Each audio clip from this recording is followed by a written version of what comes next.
Parang lupot naman ang Happy New Year nyo. Happy New Year. Anyway, kumusta po kayo? Kumusta ang 2014? Tapos na 2014, wala na tayong magawa. And lahat po tayo, alam natin, time flies so fast. Tama mali. Maugulat na lang po tayo. Kailan lang? January 1. Ano na ako ngayon? January?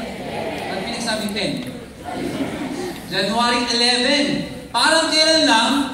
2014. 2015 na ho. And magugulat ko kayo, parang kailan lang din, pinag-uusapan natin to. Magugulat na lang kayo, patapos na ko yung 2015. That means, mabilis na ang buwang oras. Tama mali? Sino mga binless dito noong 2014? Yung feeling niya na, bless siya noong 2014. Pwede makinig kamay? Yung mga na-bless? Sino yung mga, parang medyo binless ng konti? Konti lang, hindi masyado, hindi todo. Sino yung feeling na mas marami naging problema kaysa sa blessings? Taas ang kamay. Okay, maya! You have to be honest. O, meron pa rin. Mga kaibigan, may good news po ako sa inyo. Kung meron kayo naging problema last year, ang good news po, may problema darating ulit this year. Sabi mo sa katabi mo, binagyo ka ba last year? Huwag kang mag-alala. Babagyuhin ka ulit this year.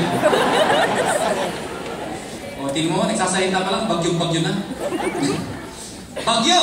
Problems! Challenges! Laging meron. Bakit? Because God is giving us the opportunity para maging victorious. Amen? Next, this year, for sure, mas maraming challenges, mas magiging victorious ka. Kaya tandaan mo to, pag may problema, okay lang yan. Dapat lagi mo sabihin yun. Guys, ganito. Sino dito yung gusto for 2015 makuha yung mga goals? Pwede makinig ka ba? Yung makuha yung goals. Teka, napag-usapan na ba ninyo? O nasulat nyo na ba? O naisip nyo na ba? Kung ano yung gusto nyo mangyari sa inyo this year? Yes. Alam nyo na yun? Yes. Gusto nyo makuha yun? Yes. So kung clear na clear sa inyo na gusto nyo makuha yung goals for 2015, ang tanong, dapat hindi twisted ang pag-iisip natin. Ano yung sabihin twisted? Mga kaibigan, minsan kasi, ang lagi natin iniisip, gusto ko mag-bless, gusto ko ako, gusto mo mangyari sa akin, gusto ko makuha to. Puro ako. Why not this time, instead of thinking about yourself, think about other people na i-bless mo. Pen and paper, please. Come on, everybody. Pen and paper. This time, instead na isusulat ninyo yung mga gusto nyo makuha, teka, leaders ba kayo? Yes! Alam nyo, wala kayong ka-power. Are you leaders? Yes! Kung leader ka, dapat may ballpen at papel ka. Tama ba eh? Taas sa mga ballpen. O pati ba, wala. Asa ng papel? Taas! O, ito yung iba, wala.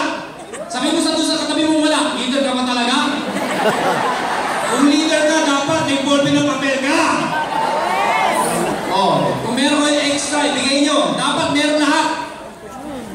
Ang walang ballpen at papel, hindi magpapalain this year. Pag yung ballpen mo hindi sumusulat, lalo hindi ka magpapalain. Okay, ready? Now, I want you to be serious about this. This time, sulat nyo, 1, 2, 3, 4, 5. Sulat nyo, go. Make sure may ballpen papel ha, and make sure may katabi kayo. 1, 2, 3, 4, 5. I want you to think about this. Isipin nyo, sino, hindi ano, sino ang gusto nyong i-bless this year? Sino yung gusto nyong sharean ng mga pagpapala this year? Pwedeng church, institution, pwedeng company, pwedeng group of people, or syempre, mas maganda, somebody na gusto mong tulungan or i-share. Pwedeng ganito, gusto kong isama ang mother ko sa susunod na Hong Kong trip. Yan ang gusto mo ngayon. Hindi lang siya goal personally. Goal mo siya para i-bless ang ibang tao. Go, sulat nyo. Yung number 1, siya yung topmost. O ito yung bag o yung tao na gustong-gusto mong i-bless talaga. Number 1. Gawin nyo specific. Like, hindi lang sa sulat nyo dyan, brother. Anong gusto mong i-share sa brother mo? Nakuha niyo ako? Pera? Gusto mo bang bigyan ng kotse? Ay sabihin mo, wala pa ang kotse. Isa lang ibig sabihin nun. Kung gusto mo share ng kotse, isa lang ibig sabihin nun. Magkakakotse ka this year. Okay? 5 minutes. Isipin nyo maigi. Go! Tinan nyo yung katabi nyo kung nasusulat. Baka nagkukunwari lang. Kumakita yung kasi.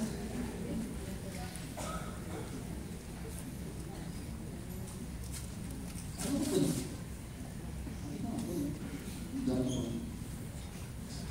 Siguro yung mga hindi pa nasusulat.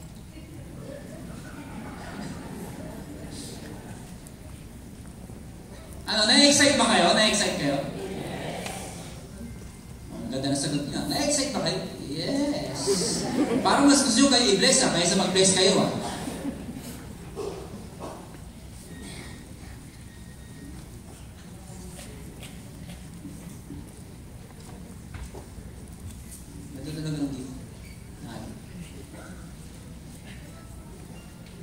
Game? Ready? Okay na? Pagtapos na, taas ang kamay. Sige, hanggang sa matapos siya iba.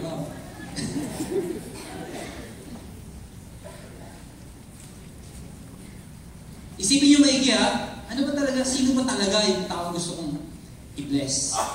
Asawa ko, anak ko, yan. Nanay ko, tatay ko.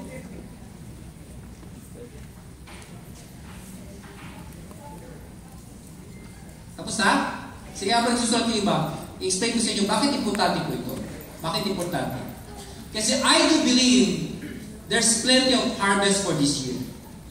Ang AIM Global, blessed noong 2014. This year, mas i-bless ang AIM Global. I believe on it. Naniniwala ako doon. Question.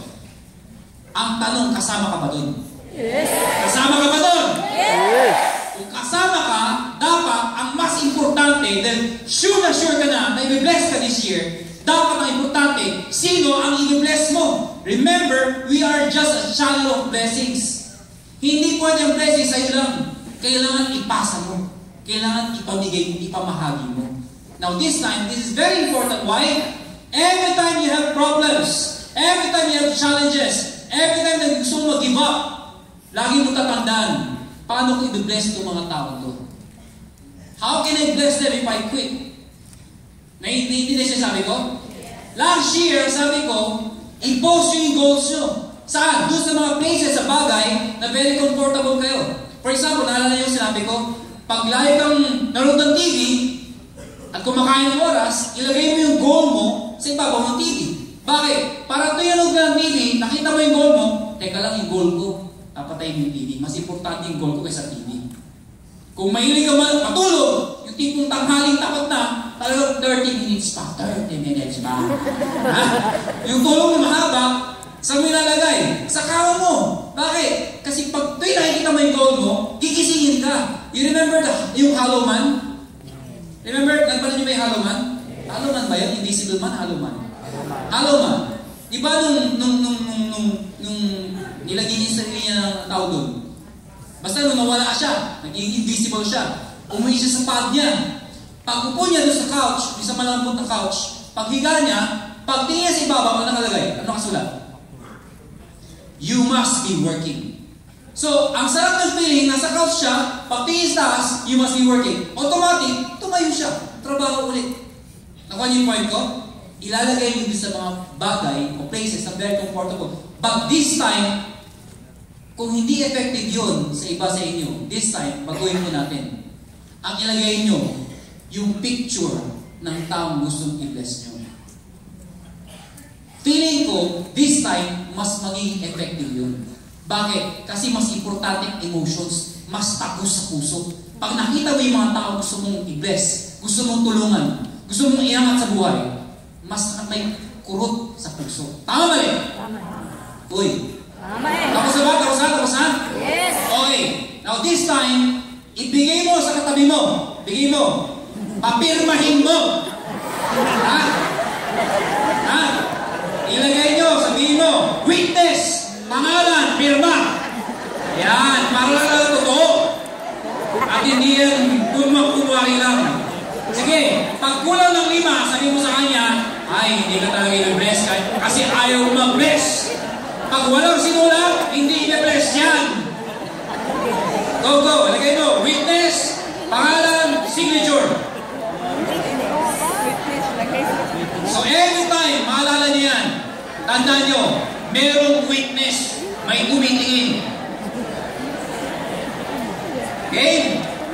Now, this year, tama na, okay na. Pipima lang naman eh. Uy.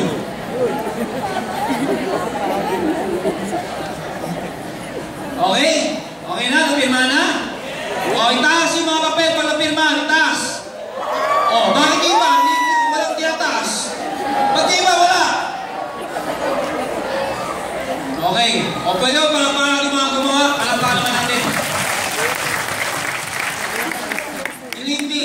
Kung ginawa niyo yan, asiseryosoy niyo yan, tingnan mo yung katabi mo. Sabi mo sa kanya, I believe, i-bless ka this year. Because marami kang i-bless, i-bless ka ng Panginoon. Palampakan natin sa rin lahat. Now this time, okay, marami kami natutunan. Feel na feel ko na, i-bless ako ni Lord. Anong gagawin natin this year? Umpisahan na, suntukan na to, bigyan na natin lahat. Anong gagawin namin? Number 1, you must be asan na? You must always be prepared. Sabihin mo sa katabi mo. Ulitin natin. 1, 2, 3. You must always be prepared. Lakasan mo naman sabay-sabay. 1, 2, 3. You must always be prepared. Right. Pag sinabi yung prepared, always remember this. Life is like a game of chess. Ang buhay po ay sino marunong mag-chess? Nakakita na ako ng chess. Para naman nagkakaintindihan tayo. Sa laro ng chess, pag nag-move ka, hindi ka ulit pwede mag-move. Ibig sabihin, one at a time. One move at a time. Pag nag-move ka, walang choice, yung kalaban mo, mag-move. Correct? Yung mga marunong mag-chess, pag nag-move sila, hindi sila mag-move na walang purpose. May reason ba't nila mag-move yung piece na yun. Nakuha niyo ako? Ibig sabihin, preparasyon yun para sa susunod ng move. Or preparasyon yun sa pwedeng gawin ng move ng kalaban. Yung mga marunong sa chess, hindi pa nag-move yung kalaban, alam niya yung next move niyan. Correct? Pero yung mga grandmaster in chess, according to what I've read, they are 10 times ahead of their next move. Ibig ko sabihin, may 10 possible ways sila or 10 possible moves sa isang move nila. Alam nila yung pwedeng susunod. May pattern na ho sila. They are prepared. People fail simply because they are not prepared. This year, you have to be prepared. Prepared ka emotionally, spiritually, psychologically. Prepared ka, including sa sarili mo. Meaning, may gamit ka, kumpleto ka ba sa gamit? Handa ka na bang lumaban? Handa ka ba sa challenges? Remember, sabi ko nga may bagyong darating. Dapat handa ka. Sino dito ang takot magkaroon ng bagyo sa buhay? Pag may bagyo, may problema, sino dito natatakot? Normal yun. Pag may problema, malaki, kinakabahan ka. Tama mali? Pag may darating na malaking bagyo, lalo kung tagayulanda ka. Taga-Tacloban ka. At ako may parating, ano naramdaman ng mga tao doon? Fear. Takot. Kasi na-experience nila. Kagabi, naramdaman niyo yung lindol? Yes. Oh, isipin nyo, yung mga nakaramdam ng lindol, di ba tayo mo nang iisip? Lalakas ba to? Lalakas ba to? Tatagal ba to? Tatagal ba to? Tatakbo na ba ako? Tatakbo na ba ako? Ang dami natin iisip. We have lots of fears. Guys, kung merong problema, okay lang matakot. Pero tandaan nyo to, pag natatakot ka, huwag niyong dibdibin. Kung may problema ka, huwag mong dibdibin. Sabi mo sa katabi mo, huwag mong dibdibin. Pag may problema ka, tuhurin mo. Problema sa asawa mo, tuhurin mo. Halika dito, tuhurin ako. Sorry. Pag sinabing tuhurin, may problema ka, anong babagsakan mo? Tuhurin mo. This more important. I've been to a lot of problems last year. Pero alam niyo, buti lang meron akong counselor, Pastor John. And lagi niya sabi, let's pray about it. Yung mga kaibigan, iba ang nagagawa ng prayer. Sabihin mo sa katabi mo, iba ang nagagawa ng prayer. And I believe, lahat ng problema mo, ang answer is prayer. Naniniwala ba kayo doon? Yes. So this year, you have to be prepared. Bago mag-start ang year to, you have to pray. Sabihin mo sa katabi mo, you have to pray. Prepare yourself. yourself. Number 2. Isa natin. Wala na. You must always be at your peak. Ano ibig sabihin nun? Every time na ikaw ay lalabas, lagi mo tandaan, dapat nasa peak ka. Dapat hyper ka. Dapat baliw ka. Hindi maganda nangyari si kahapon. Today, sabihin mo, dapat nasa peak ako. Pag may seminar ka, regardless kung marami o konti, you must be at your peak. May one-on-one ka, hindi nakikinig, okay lang, galingan mo lang. Yung tao matin sa akin, parang negative, okay lang, bigay mo pa rin yung best mo. You know why? Because you'll never know. Malay mo, dahil sa kabibigay mo ng best mo, makonvince mo yung tao yan. Maraming matin, isa lang na-convince na binigay mo best mo, okay lang yun. Paano kung susunod ang tao yun? Yung tao na niwala, yung nasusunod dyan aspect ng buhay mo. So you should always be at your peak. Huwag kayo manghina. Every day, lagi mo sabihin sa sarili mo, I will be at my peak. And finally, last, you must be all out. Sabihin mo sa katabi mo, all out. Ano yung all out? Ibigay mo lahat. Sino dito nag-gym? Nag-gym. Di ba sabi nila, no pain, no gain. Pag mahina o magaan yung binubuhat mo, kahit ilang beses yan, hindi lalaki ng todo yan ang gusto mo. Kailangan, ibigay mo yung todo, yung mabigat. Nakuha niyo ako? Yung tamang repetition at tamang bigat. Mga kaibigan, gusto mo nung bakit-check mo? Ibigay mo lahat. Sabihin mo sa katabi mo, ibigay mo lahat. Ibigay mo lahat. There is this story about a king sa country nila. Yung king na yun, pinatawag niya lahat ng mga generals niya. Why? Dahil meron isang country na lulusubin sila. Ika-conquer sila. So pinatawag niya ngayon. Ang pinamimitingan nila, sino, anong strategy natin, and finally, ang tanong ng king, sino sa mga generals, sa inyong mga generals, ang pupunta sa harapan at siya unang tatanggap ng lusog ng kalaban. Nakaya ako? Ibig sabihin, sino ang frontliner? There is this one general na nalate ang dating. Why? Galing po siya sa hospital. Nagpa-check up because he has a problem. They found out na meron siyang terminal cancer. Yung general na yun, bagsak na bagsak, late dumating sa meeting. Finally, pagdating sa meeting, hindi na rin yung strategy. Ang alam lang niya, may darating na magka-conquer sa kanila. And the last question is, sino sa inyo ang courageous enough para mapunta sa frontline? Alam niyo, nagulat lahat. Yung nagtaas sa kamay, yung general na may terminal cancer. Mamamatay na. You know why? Ang mindset niya, mamamatay din lang ako. I'd rather die with honors rather than die on my deathbed. Mamamatay din lang ako eh. Ibigay ko na. Todo ko na. Total pupuntahan ko din yung mamamatay din ako. So, true enough, mga kaibigan. Nung nagkaroon ng gera, andun sa harapan. General to Normally, ang general saan? Nasa harapan na sa likod? Sa likod. Sino lang uutos? But this particular general, wala po sa likod. Nandun sa harap, nakikipagbarilan. Hinaharap yung mga baray, mga kanyon. Hindi natatakot. You know why? Because ang mindset niya, mamamatay din lang ako eh. Papatayin ko na lahat ng kaya kong patayin bago ako mamatay. And you know what happened? Yung mga private, yung mga baba, yung mga officers mababa ang level, nagulan. Yung general na eh. Hindi natatakot eh. Nakikipagsabayan eh. Lalo silang tumapang. You know what happened? Good news po. Na-repel yung kalaban. Natalo. Yun nga lang, hindi namatay yung general. Buhay yung general. So, tuwa yung presidente. Nagkaroon ng celebration. Ang saya-saya nila. Alam mo, lahat ng celebrate. Alam mo napansin nung presidente? Ang problema yung general. Hindi masaya. Malungkot. What's the problem? We won. Ano problema? Ano sabi ni general? Inopen niya ngayon. Because I have this cancer. It's a terminal cancer. And I'm going to die. And how I wish namatay ako dun sa laban na yun. Alam mo, yung presidente, na-touch.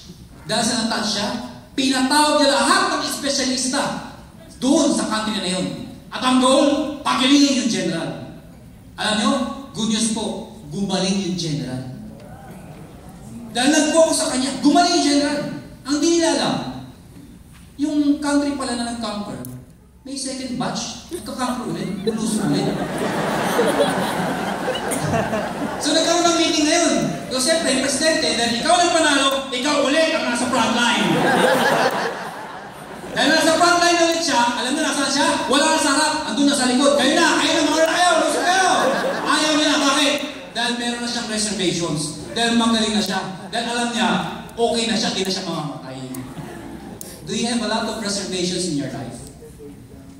Kung marami kang reservations at hindi ka all out, at hindi mo bibigay lahat, kung hanggang ngayon nahihiya ka, kinakahiya mong in global na magbabago ng buhay mo, maniwala ka sa akin, malayo-malayo pa mga pangarap mo. This time, sige o tuloy yan. This year, for one whole year, saka na yung pahinga, saka na yung tulog-tulog, saka na yung tamad-tamad, ibigay mo na lahat this year! This year is our year! Maniwala ka sa akin, God will bless you this year! Kung naniniwala ka, tumayo ka! Ay, tutuloyin! Sabi mo sa katabi mo, this year! This year! Magiging mo pa lang nasa